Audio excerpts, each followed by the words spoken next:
Merhaba arkadaşlar. Ben İbrahim Önder. Bugün 6 Temmuz 2024 Cumartesi. Birkaç günden beri video yapmıyorum ama gazetelerden epeyce bir manşet derledim. Onun için bugün basın turumuz birazcık uzun sürecek tahmin ediyorum. Atanmış rektör milletvekillerini üniversiteye almadı. Son zamanlar, son yıllarda diyelim böyle bir şey var. İşte iktidar partisi, iktidar partileri demek daha doğru. Devletin kurumlarını yani milletin kurumlarını sahiplenmiş durumdalar. Kapıya vardığınız zaman çelik kapı orayı kilitliyorlar. Muhalefet milletvekillerini içeri almamak istiyorlar. Millet adına her kuruma girip denetleme yapma yetkisi olan milletvekilleri Boğaziçi Üniversitesi girmesi engellendi. CHP Genel Başkan Yardımcısı Suat Özçağdaş, CHP Rize Milletvekili Tahsin Ocaklı, CHP İstanbul Milletvekili Türkan Elçi kapıdalar. Polisler barikat kurmuşlar. Milletvekili olmalarına rağmen itilip kakılmadıkları gözleniyor resimlerde. Kabul edilemez bir şey tabii. Sinan Ateş davasında 5 günlük süreç tamamlandı. İşte duruşmanın 4. gününde önceki gün mağdurlar bunlar devletin üzerinde mi diye sordular. Davaya gözcü olarak katılan Cumhuriyet Halk Partisi Genel Başkanı Özgür Özel artık mızrağın çuvala sığmadığını belirtti. Sinan Ateş davasının 4. gününe Ateş ailesinin adalet çağrıları damga vurdu. Oğlunun beni öldürecekler dediği MHP'li isimleri mahkeme salonunda açıklayan anne Saniye Ateş, bunlar devletin üstünde mi? Dedi. Acılı eş Ayşe Ateş, cinayetin üstü örtülürse namlu yarın size de çevrilebilir. Bu bir soygundur demiş Evrensel Gazetesi. Resmi enflasyonun bile %70'i aştığı bir ortamda milyonlarca çalışan sıfır zam ile cüzi bir artış arasına sıkıştırıldı. TÜİK'in belirlediği rakamlarla yaklaşık 20 milyon kişi etkilenmiş oluyor. Yani bu nasıl bir bilimsel veriyle bu rakamlar hazırlanıyor? Çünkü hani hata olabilir tabii ki her veride ama bu derece yani yarısı bile değil. En yakın rakam İTO'nun hazırladığı rakam 3.42. En yakın hazırladığı rakam da 4.27. TÜİK rakamı ise 1.67. Yani en yakın İTO'nun rakamının yarısı bile değil. Yani böyle bir şey kabul edilemez bir şey gerçekten. Gerçekten de bu bir soygun. Bu davada adalet olmaz. Yeni Akit'in bir başlığı. Deliller karartılmış, silahlar kaçırılmış, sanıklar tanık yapılmış. Eski Ülke Ocakları Eğitim ve Kültür Vakfı Başkanı ve Hacettepe Üniversitesi öğretim üyesi doçent doktor Sinan Ateş'in öldürülmesine ilişkin Akit'in dünkü cinayeti kayıp silah çözecek manşeti gündeme bomba gibi düştü. Hukukçular davanın siyasi bir ranta dönüşmemesi için ek iddianame hazırlanması gerektiğini vurguladılar. Cumhuriyet'te delillerin devre dışı olduğunu belirten bir manşet atmış. Sinan Ateş cinayeti davasında 10 sanığa dünkü son duruşmada biliyorsunuz tahliye çıktı.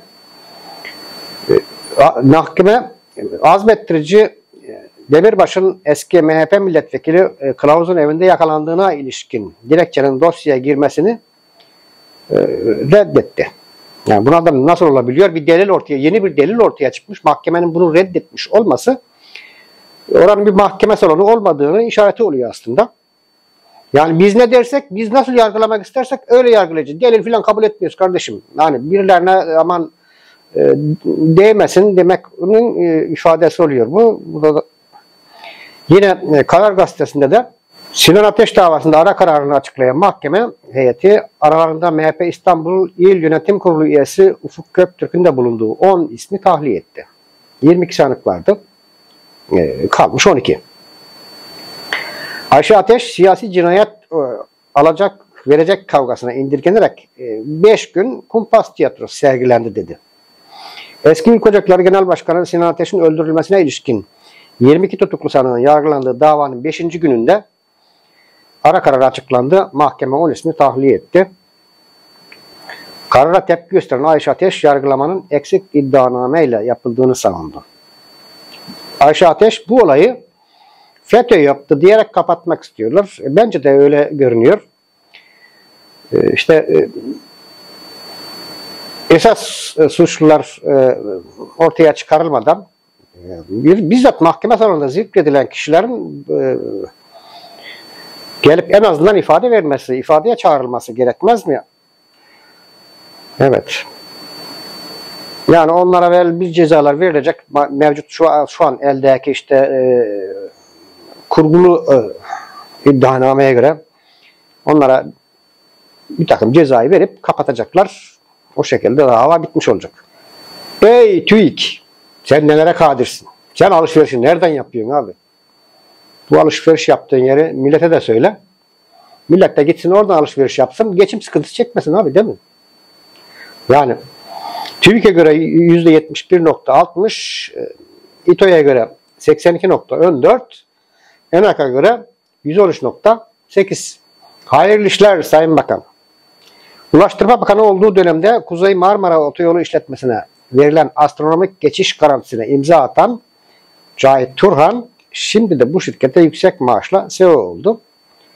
Bakanlık görevine getirilmeden önce de aynı firmada üst düzey yöneticisi olarak çalıştığı ortaya çıktı. Yani devlet şirketlere çalışıyor, öyle anlaşılıyor. Ne demek lazım bilemiyorum. Yani yorum sizlerin. İktidara kırmızı kart. Emekliden kız müteahhide ver. 4 milyon emeklinin bu açıklanan enflasyon rakamlarıyla kök maaş hikayesi var bir.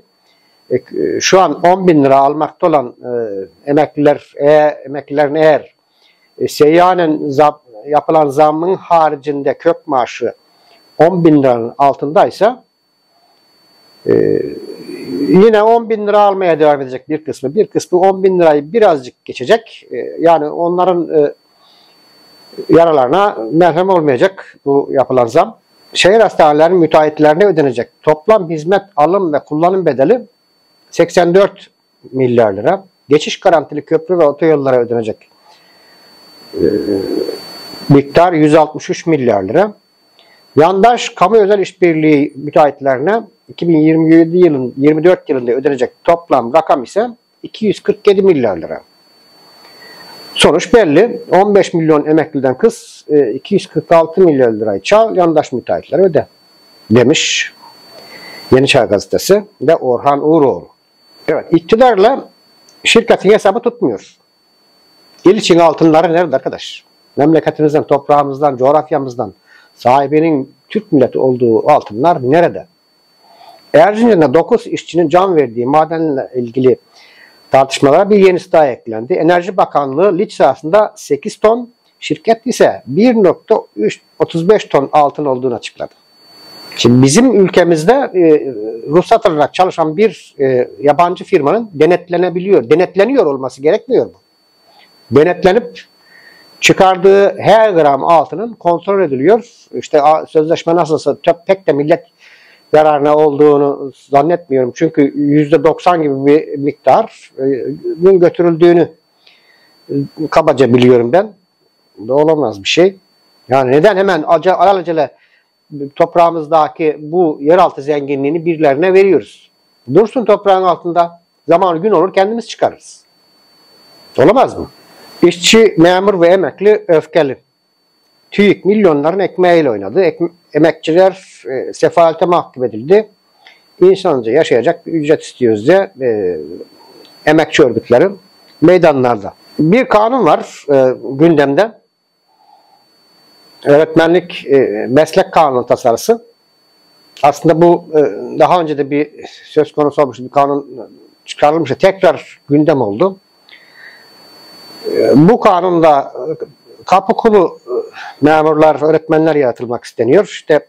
Saray iktidarı gerici ve piyasacı eğitimin eğitim modelinin önünde engel gördüğü, halen işte bütün mülakat ayaklarına rağmen atanabilmiş, bu engeli geçebilmiş, gerçekten çağdaş eğitimle yüreğe yanan insanlar varsa onları ayıklayabilmek için ve eğer kolayca kapı dışarı edebilmek için bir kanun hazırlıyor. Bu tasarı da komisyondan jet hızıyla geçti. Eğitim fakültelerinde mezun olan kişiler hemen atanmayacak. İktidarın kurmuş olduğu işte Milli Eğitim Akademisi diye bir kanunla düzenlenen bir kurum var. Eğitim fakültelerinde mezun olan insanlar Milli Eğitim Akademisi de eğitime tabi tutulacak. Başarılı olanlar hemen kadro alamayacak. Yani sözleşmeli olarak atanacak. Bundan ben şunu anlıyorum. İşte bütün bizim engellerimize direnebilmiş, yani onu geçebilmiş kişiler bu sözleşmeli çalışma süresi içerisinde gereği yapılacak yani. Müfettiş ne derse olacak. Bakanlık müfettişlerinin değerlendirmeleri esas alınacak. Müfettişin yeterli görmediği kadrolu öğretmen akademiye gönderilecek. Yetersiz bulunanlar öğretmenlikten alınacak. Şimdi yani eğitim fakültesini bitirebilmiş olmak ve de bakanlığın kurmuş olduğu Milli Eğitim Akademisi'ni bitirebilmiş bir kişi herhalde başarısız olmaz. Yani %100 başarısız olmaz. Başarısızlığın sınırı herhalde başka kıstaslarla ölçülecek, öyle anlaşılıyor. Evet, cezalar artacak. 657 sayılı Devlet Memurları Kanunu'ndaki disiplin yönetmeliğine ek olarak öğretmenlik mesleğiyle bağdaşmayacak söz, davranış, hal ve hareketler suçu eklenecek. Şimdi bu söz, davranış, hal ve hareketlerin sınırı ne? Bu sınırları kim belirleyecek? Eğer ki bu belirtilen yasa maddesiyle yasalaşması halinde yargılanacak, idari yargıya tabi tutulacak bir öğretmen arkadaşım hangi kıstasa göre, yani kimin ölçülerine göre yargılanacak? Bu tamamen muğlak bir şey. Bundan anlaşılan da şu, işte beğenmediğimizi kapı dışarı edeceğiz. Onun ifadesi oluyor. Öğretmene soruşturma. Gerekçe ÇEDES. Biliyorsunuz işte ÇEDES diye bir proje var. Diyanet'le imzalanan. Mersin'de 2 öğretmen velilerin izni yok diyerek öğrencileri ÇEDES etkinliğine göndermedi. Şimdi öğretmen ne yapsın? Veliler gerçekten de şimdi bu işin prosedürü şöyle oluyor. Eğer etkinlik okul dışında olacaksa veya okul içinde olacaksa da veli izin vermediği zaman, çünkü bu hiyerarşik düzendeki bir eğitim değil. Bir protokol neticesinde normal eğitimin dışında olan bir şey. Hele ki de okulun dışında oluyorsa velinin gönderip göndermeme hakkı var. Buna rağmen öğretmenlere soruşturma, gerekçe dini eğitimi engelleme. Abi devlet dini eğitim vermez zaten. Devlet dini eğitim vermez. Vermemesi gerekir. Şimdi bizdeki şekli bir mezhebe dayalı. Peki sadece o mezhepten insanlar var veya sadece bir dine mensup insan mı yaşıyor bu ülkede? Devletin her dine mensup insanın inancını garanti altına alabiliyor olması gerekiyor. Zaten laiklik bunun için var. Laikliği neden istemiyorlar? Neden sevmiyorlar? Neden kabul etmek istemiyorlar? O zaman eğer devlet din eğitimi verecekse her dinin başvuran herkesin dininde eğitim vermesi zorunluluğu var. Yani çağdaş demokratik bir ülkede eğer sadece bir din ve bir mezhebin üzerinde yoğunlaşılmışsa orada baskıcı bir durum söz konusudur. Yani bundan biz ne zaman kurtulacağız? Merak ediyoruz. Ne zaman bilim temelli eğitime geçersek böyle şeylerden kurtulmuş oluruz. İnşallah yakın zaman, o gün yakındır diyorum. Bir Gün Gazetesi, rezilsiniz desek hakaret sayarsınız demiş. Ülkenin kabile devleti olduğu resmen tescillendi. Ne hukuk kaldı ne kurum. Ülkenin tüm varlıkları iktidarda yer alan iki partinin emrinde. Meclis dahil ne varsa iktidar kontrol ediyor. Yani bu tüm kurumlar iktidardaki iki partinin iktidarda kalabilme, iktidar sürelerini uzatma aparatı haline dönüştürülmüş. Artık o kadar utanmaz ve çaresizler ki bu durumu saklamıyorlar bile diyor gazete. Bu yaşananları analiz etmek anlamsız. Tek çare süpürüp atmak demiş. İşte yargı MHP'ye duvar oldu. Sinan Ateş davası 5 günlük duruşmalar neticesinde yeni ortaya çıkmış mahkemede ifade veren tanıkların her neyse işte söyledikleri her şeyi mahkeme heyeti dikkate alması lazım. Orada birilerinin adı zikredilmişse en azından o adı zikredilen kişileri ifadeye çağırması lazım. Bir de dilekçe veriyor. İşte sokakta değil de eski milletvekilinin evinde biz gözaltına aldık diye mahkeme heyeti bu dilekçeyi de kabul etmiyor. Boğaziçi'nde derebeylik, zam sadece işçiye yasak, utanmaları bile kalmadı demiş haberin devamında. Sinan'ı bırakmış, silahları kaçırmış. Sinan Ateş'i öldüren mermilerin tetikçi Eray Özyağcı'nın silahından çıkmadığını deşifreden haberin doğrulayan Keçik, yerde kanlar içerisinde yatarken Sinan Ateş ile omuzundan yaralanan koruması Selma Bozkurt'a müdahale etmek yerine olayda kullanılan silahları ofise götürdüğünü doğruladı. Silahları bıraktıktan sonra dönüp yardım etmiş. Yani ofis ne kadar uzak, ne kadar sürede gidip gelebilmiş oldu. Hayatın olağan akışıyla bağdaşmayan ifadeler kullanan ve müşteki sanık olması gerekirken tanık yapılan Ahmet Keçik ifadesinde rahmetlinin belindeki silahı gördüm. Silahı aldım. Şahsa hedef almadan birkaç kez ateş ettim. Yani burada acaba yani rahmetli Sinan Ateş'in kendi silahıyla mı kendini vurduğunu söylemiş oluyor? Ben öyle anladım. Silahlar kaybolmasın diye ofise götürdüm. Geri dönüp rahmetlinin yaralarına tampon yapmaya başladım demiş. Keçik'in ifadesini değerlendiren avukat Hadi Dündar şöyle dedi. Keçik'in yaptığına delil karartma denmez. İlk iş saldırıyı bertaraf etmektir. Silahları saklamak değil. Kurşun sıkılan tabancayı delilleri neden yok etmek istersiniz? Silahlar neden çamaşır suyuyla yıkandı? Evet, silahlar çamaşır suyuyla yıkanmış ki işte parmak izi kalmasın veya silaha kimler dokundu tespit edilemesin diye. Evet, yani düşündürücü bir olay. Kaçak göçmenlere yeni tedbir. Suriyeliler evde yoklama Suriyelilere. Şimdi biz ülkede ne kadar sığınmacı tabir edilen veya kaçak olan yabancı var biliyor muyuz? Bilmiyoruz. Herkes farklı bir rakam söylüyor. Ben de bir rakam söylüyorum. Benim tahminim 20 milyonun üzerinde bence. Aynı durum Almanya'da söz konusu olsa Almanya hangi sokakta, hangi dairede kaç kişinin oturduğunu hemen söyleyebilir. Bir Alman yetkiliye sormuş olsanız. Ama bizde böyle şey söz konusu değil. İş dünyası sığınmacıların kayıt altına alınmasını istiyor. Kayıt dışı göçe karşı yeni açılımlar olacak. Sığınmacıların evlerine gidilecek. Eğer evlerinde bulunmazlarsa verilen yardım kesilecek deniyor. Evet, Yeni Çağ Gazetesi TÜİK'e seslenmiş. TÜİK, senin için insafın ve vicdanın yok mu? Evet, ekonomistleri bile şaşkına çeviren günlük hayatın ve halkın gerçeklerine uzak TÜİK rakamları insanları açlığa mahkum etti. Korkusuz gazetesi de TÜİK'in alışveriş yaptığı pazar bizim mahalleye de açılsın demiş.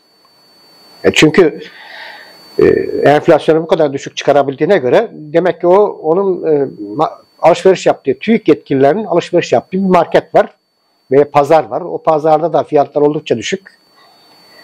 Oradan aldıkları rakamları baz alarak enflasyonu belirliyorlar. Ama milletin enflasyonu onların belirlediği enflasyonu kat kat üzerinde. 3.6 milyon emeklinin maaşı 10 bin lirada kaldı. Evet, biraz önce söylemiştik, kök maaşı. 10 bin liranın altında olan kişiler 10 bin lira, birçoğununki 10 bin lirada kalacak. O 10 bin lirada kalacak olanlar kimler? Yani kök maaşı 8.000 liranın altında olan kişiler yeni zamla 10.000 lira almaya devam edecekler. Zam yağmuru devam ediyor. Akaryakıda 2.2 lira, 2 lira 20 kuruş ÖTV zammı geldi. İşte diğer söylenmesi uygun olmayan maddeler de var. Onlara da zam gelmiş. Kira burada vatandaşın canını yakacak en önemli şey. Diğerisi çok önemli değil. Diğer iki madde alkollü içecekler ve sigara vesaire. Sağlığa zararlı maddeleri isteyen kullanmasın. Ama kiralar burada önemli. Kiralar serbest bırakılmış durumda artık. Yani ev sahibinin insafına kalmış durumda. Bu deniyor ki işte enflasyon oranında zam istenebilecek ama bir de %25 sıkıştırılan ve bu konuda halen ev sahipleriyle mahkemelik olan kiracıların vay haline diyelim. Evet, yanlış hesapla doğru iş olmaz. Gerçekten de olmaz. Şimdi işte enflasyonla mücadele, sıkı para politikası falan deniyor ama en başta burada devlet ücretli kesime bir kurnazlık içerisinde. Yani az maaş verebilmek için enflasyon hesabı bilerek istenerek rakamlarla oynama yapılarak gösteriliyor. Çünkü enflasyonu hesaplayan iki kurumla yakından alakası bile yok. Onlar bir yana bir kere enflasyon düşmesi için rakamların doğru bir zemine oturması lazım. Yani bundan dolayı olmaz. İşte zamlara inat, saat 00:45 zamlara inat, saray ışıl ışıl itibardan tasarruf etmiyorlar denmiş. Evet. Son başlığımız Sözcü'den yine. Görevden affını isteyen Fahrettin Koca Sağlık Bakanlığı'nı devrederken millete atılan kazığı itiraf etmiş oldu. Cebimizden kuruş çıkmayacak denilen şehir hastanelerinin bütçeye getirdiği yükün 27,5 milyar euro olduğu ortaya çıktı. Bu da 973 milyar liraya denk geliyor. Hala da işte size rağmen yapacağız diye meydanlarda söyleniyordu. İşte diğer geçiş garantili, yolcu garantili, hasta garantili bütün bu kamu özel işbirliği yapılan yatırımlar ilk yapılmaya başlandığı anlarda işte bütçeden bir kuruş bile çıkmayacak diye meydanlarda söylenmişti. Şu anda ise bütçenin bir kara deliği haline geldi. Bu manşetimizle birlikte bugünkü basın turumuzu tamamlamış olduk. Videoları sonuna kadar izledikten sonra beğenmeyi ve altına da küçücük bir yorum yazmayı sakın unutmayın diyorum. Beni sabırla dinlediğiniz için teşekkür ediyorum. Yeni bir videoda görüşmek üzere. Hoşça kalın.